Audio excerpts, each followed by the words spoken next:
여러분 안녕하십니까, 강신업 변호사입니다. 이낙연 전 총리가 김문수에 한 표 주기로 했다. 민주당은 괴물 독재의 길을 가고 있다. 민주당은 괴물 독재 국가의 길을 선택했다. 이낙연이 김문수를 지지하고 나섰습니다. 그리고 사실상 이낙연과 김문수가 손을 잡은 겁니다. 새미래민주당 이낙연 상임고문은 더불어민주당이 한 사람의 사후 리스크를 없애기 위해서 입법권, 행정권, 사법권을 모두 장악하는 괴물 독재 국가로 가는 길을 선택했다면서 국민의힘 김문수 대선 후보 지지를 선언했습니다. 자, 이낙연이 뭐 표가 있느냐 없느냐 하지만 그래도 어쨌든 이낙연은 광주, 전라도 이쪽의 인사이기 때문에 영향을 미칠 가능성이 없는 것은 아닙니다. 이낙연 상임고문은 여의도 당사에서 긴급 기자회견을 열고 국민의힘 김문수 후보와 괴물 독재국가 출연을 막고 새로운 희망의 제7공화국을 준비하는데 협력하자는데 원칙적으로 합의했다. 제 한 표를 그에게 주기로 했다고 밝혔습니다. 오늘 여의도 당사에서 긴급 기자회견을 열었습니다. 새미래민주당이죠. 여기에 상임고문 이낙연입니다. 그리고 나서 성명을 기자회견 형식으로 발표를 했는데요. 국민의힘 김문수 후보와 괴물 독재국가 출연을 막고 새로운 희망의 제7공화국을 준비하는데 협력하자는데 원칙적으로 합의했다. 자, 무슨 말이냐면요, 개헌에 합의했습니다. 개헌을 하고 나서 사실상 말이죠, 공동정부, 개헌 공동정부죠.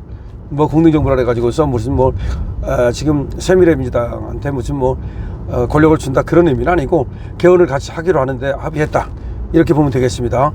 자, 이런 식으로 하면 또 지금 어쨌든 간에 그래도 새미래민주당의 또 당원들도 있고 새미래민주당을 지지하는 사람들, 또 이낙연을 지지하는 사람들이 있기 때문에 플러스가 됩니다.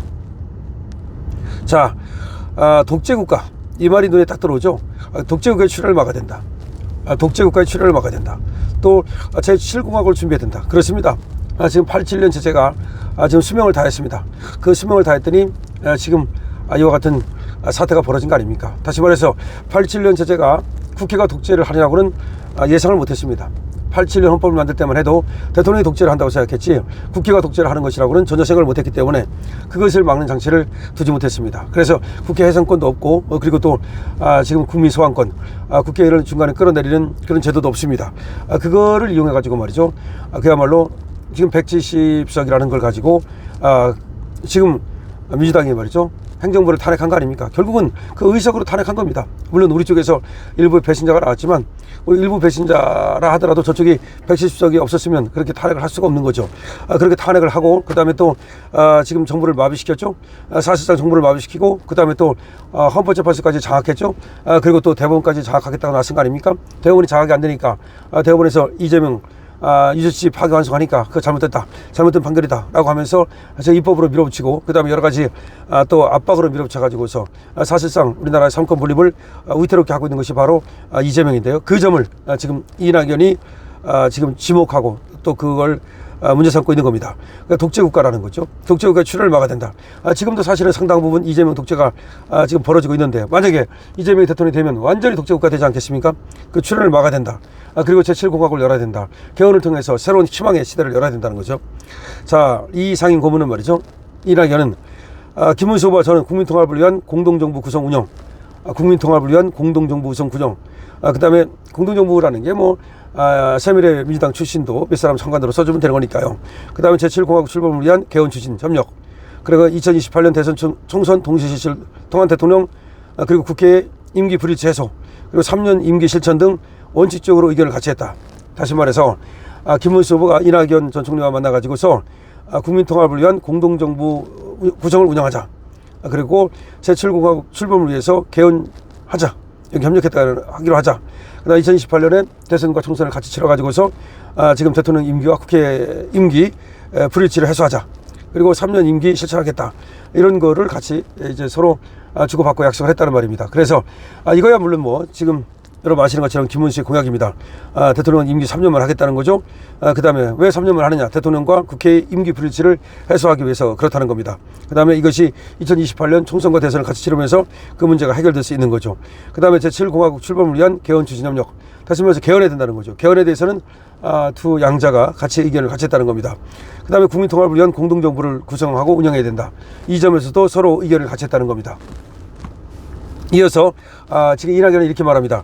김문수 후보에게 제가 수용하기 어려운 면도 있지만 치열하고 청렴한 삶의 궤적과 서민 친화적 현장, 밀착적인 공직 수행은 평가받을 만하다. 무엇보다 괴물 독재국가 출현을 막는데 가장 적합한 후보인 것은 분명한 사실이다. 이렇게 얘기를 했습니다. 그러니까 이낙연이 말입니다. 이낙연이가 김문수가 걸어간 길 중에서 자기가 수용하기 어려운 면도 없는 건 아니지만 그러나 치열하고 청렴한 삶, 이거 인정하겠다는 거죠. 치열하고 청렴한 삶, 그리고 또 서민 친화적 현장 밀착적인 공직수행, 그렇죠. 서민 친화적인 그리고 현장 밀착적인 그런 공직수행, 그야말로 평가할 만하다. 무엇보다 괴물 독재국가 출현을 막는데 가장 적합한 후보인 것은 분명한 사실이다. 괴물 독재국가 출현을 막아야 된다. 그래서 김문수와 손잡기로 했다. 이렇게 얘기를 하고 있습니다. 그 다음에 이낙연 상임고문은 그러면서 이번 대통령 선거는 대한민국 운명에 치명적 영향을 미치게 될 것이다. 고통스럽더라도 최선 아니면 차선이라도 선택하시고 그것도 어렵다면 최악을 피하는 선택이라도 하자. 라고 국민들께 호소를 했습니다. 그러니까 지금 고통스럽더라도 최선이 아니면 차선이라도 택해야 되고 만약에 그게 안 된다면 최악은 피하자라는 얘기를 지금 하고 있는 겁니다. 그래야만 이 나라의 미래가 있고 그 다음에 우리 국민의 미래가 있다. 잘못해가지고 말이죠. 여기서 나라가 정말로 망해버리면 그야말로 팔레스타인 꼴 되지 않습니까?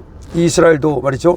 나라가 망해가지고서 정말 광야를 헤매고 엄청나게 나라 없는 서름을 겪다가 유대인들이 이제 또 나라를 간신히 세워가지고 이스라엘이라는 나라를 지금 살고 있지만 또 그거와 관련해서 여러 가지 분쟁이 발생하고 끊이질 않죠. 마찬가지입니다. 나라를 잃었다 다시 찾는 것도 어렵지만 이스라엘도 결국 2000년 동안 못 찾아가지고 있다가 결국 미국의 힘으로 찾은 것 뿐이죠. 찾는 것도 힘들고 찾아서 하더라도 나라를 또 잃지 않는다 하더라도 또 고통을 받을 수도 있는 거고 나라를 찾았다 하더라도 또 계속해서 또 고통을 받을 수 있는 거기 때문에 한번 나라를 잃으면 정말 그거는 회복하기 어려운 손해다. 그래서 나라를 잃지 않아야 된다. 나라를 잃지 않기 위해서는 정치인들이 정신을 똑바로 차려야 된다. 그런 얘기입니다. 그런데 지금 이낙연의 얘기는 뭐냐, 지금 이재명한테 나라를 맡겨놨다가는 나라가 거덜나고 말 것이다. 따라서 김문수 후보를 자기는 돕기로 했다. 김문수 후보에 있어서도 자기하고 좀 안 맞는 면도 있지만 그렇다 하더라도 지금 김문수가 살아온 삶의 궤적을 보면 정말로 존경할 만한 데가 있고 그 다음에 그것도 중요하지만 더 중요한 것은 뭐냐, 바로 이재명이가 집권을 못하게 막는 거, 이것이 너무 중요하기 때문에 자기는 이렇게 나섰다라고 얘기하고 있습니다. 그러니까 결국은 이낙연이 지금 어떻게 보면은 말이죠, 이낙연도 김문수를 도와주고서 여기서 무슨 뭐 총리 한 자리를 또 한다거나 뭐 그런 건 아닐 거라고 생각합니다. 이미 뭐 총리했던 사람이고, 그런데 이낙연 입장에서도 지금 민주당의 행태가 너무나 이건 이해할 수 없는 그런 짓거리라는 얘기고, 그걸 그대로 방치할 경우에 결국은 나라가 망할 수 있는 위험이 있다. 그런 얘기를 하고 있는 겁니다. 그래서 건전한 그런 어떤 국정 운영을 위해서는 바로 그리고 나라를 살리기 위해서는 바로 김문수 같은 그런 청렴한 그런 사람이 필요하다라고 얘기를 하고 있습니다. 정리합니다. 이낙연이가 김문수 후보에게 한 표 주기로 했다라고 하면서 김문수와의 공동정부 구상을 얘기했습니다. 그리고 다시 민주당이 지금 괴물 독재국가의 길을 선택했다.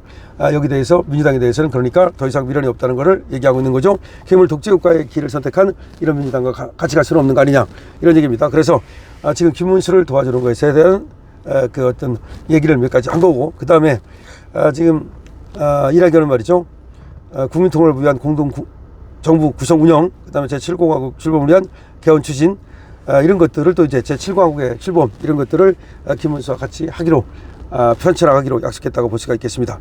자, 다시 한번 말씀드립니다. 자, 이낙연이 김문수를 돕기로 했습니다. 이 전라도가 발칵할 일이죠.